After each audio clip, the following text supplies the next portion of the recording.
When evening came, Jesus was reclining at the table with the 12, and while they were eating, he said, "I tell you the truth, one of you will betray me." They were very sad and began to say to him one after the other, "Surely not I, Lord." Jesus replied, "The one who has dipped his hand into the bowl with me will betray me. The Son of Man will go just as it is written about him, but woe to that man that betrays the Son of Man. It would be better for him if he had not been born." Then Judas, the one who would betray him, said, "Surely not I, Rabbi." Jesus answered, "Yes, it is you." The shadow of betrayal.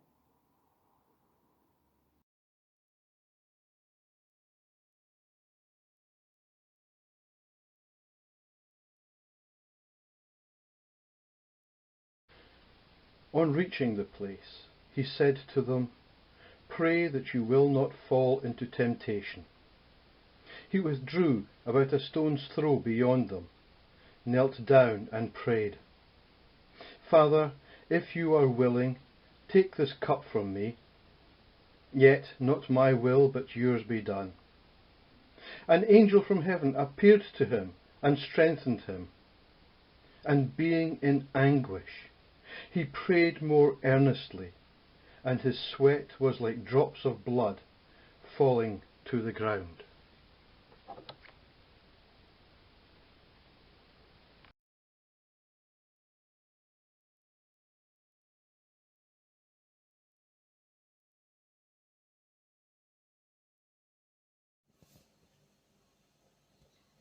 Then he returned to his disciples and found them sleeping. "Couldn't you men keep watch with me for 1 hour?" he asked Peter. "Watch and pray, so that you will not fall into temptation. The spirit is willing, but the flesh is weak." He went away a second time and prayed, "My Father, if it is not possible for this cup to be taken away unless I drink it, may your will be done."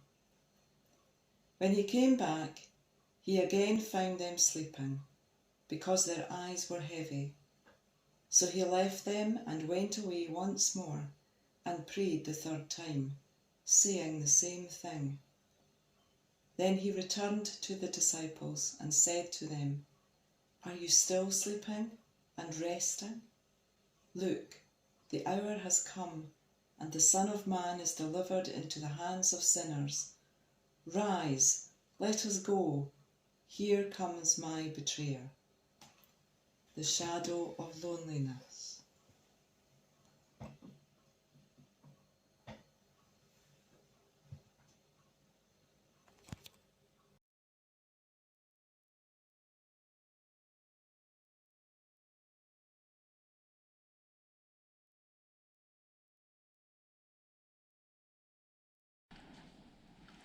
While he was still speaking, Judas, one of the 12, arrived. With him was a large crowd armed with swords and clubs, sent from the chief priests and the elders of the people.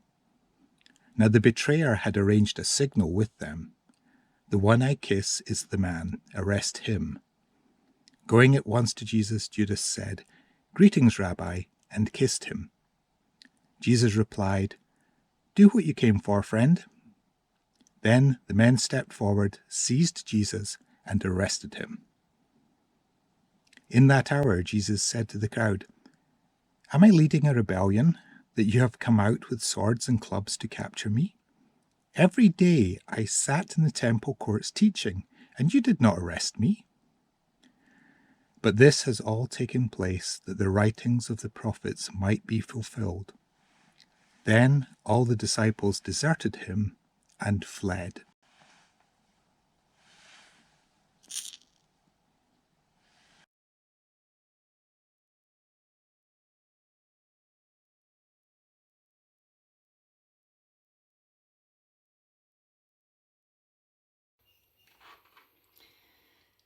The chief priests and the whole Sanhedrin were looking for false evidence against Jesus so that they could put him to death. But they did not find any, though many false witnesses came forward. Finally, 2 came forward and declared, "This fellow said, 'I am able to destroy the temple of God and rebuild it in 3 days.'" Then the high priest stood up and said to Jesus, "Are you not going to answer?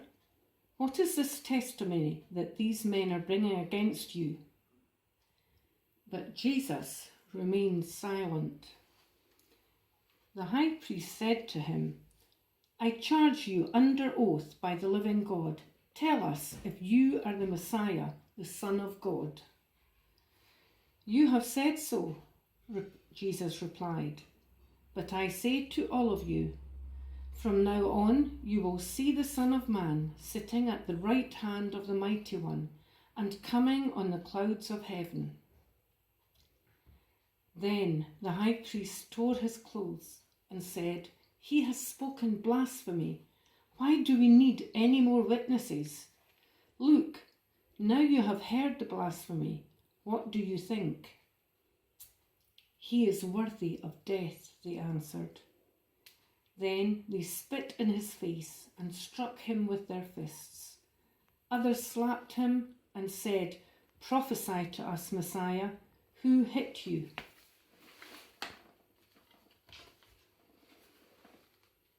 The shadow of accusation.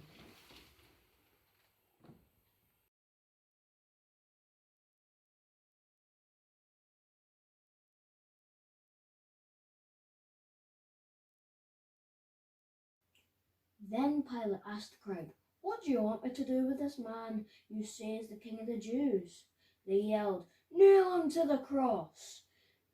Pilate asked, What crime has he done?" "Nail him to the cross!" They yelled even louder.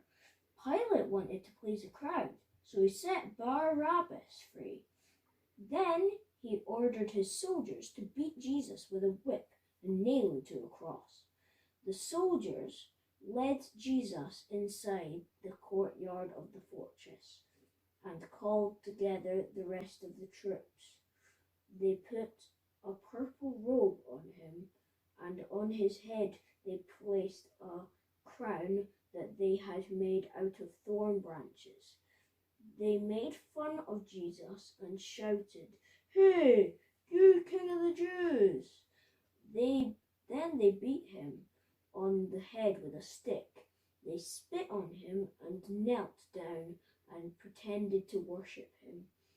When the soldiers had finished making fun of Jesus, they took off the purple robe.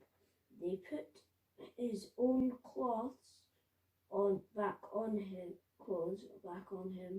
and led him off to be nailed to a cross. The shadow of mockery.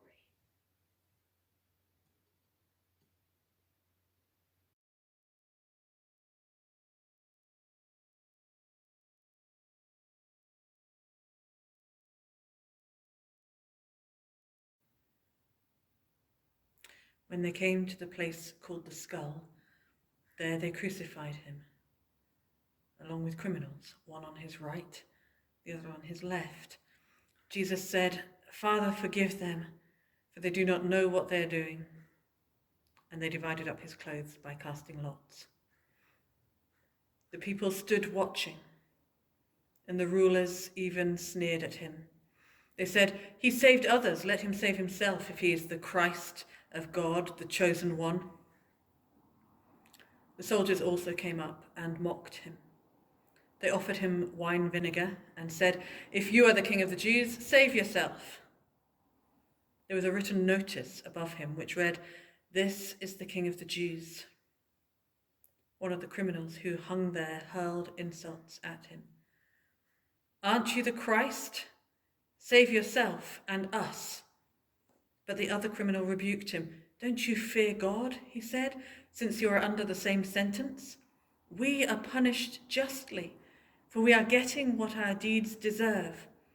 But this man has done nothing wrong." Then he said, "Jesus, remember me when you come into your kingdom." Jesus answered him, "I tell you the truth, Today you will be with me in paradise." It was now about the 6th hour, and darkness came over the whole land until the 9th hour, for the sun stopped shining, and the curtain of the temple was torn in two. Jesus called out with a loud voice, "Father, into your hands I commit my spirit." When he had said this, he breathed his last.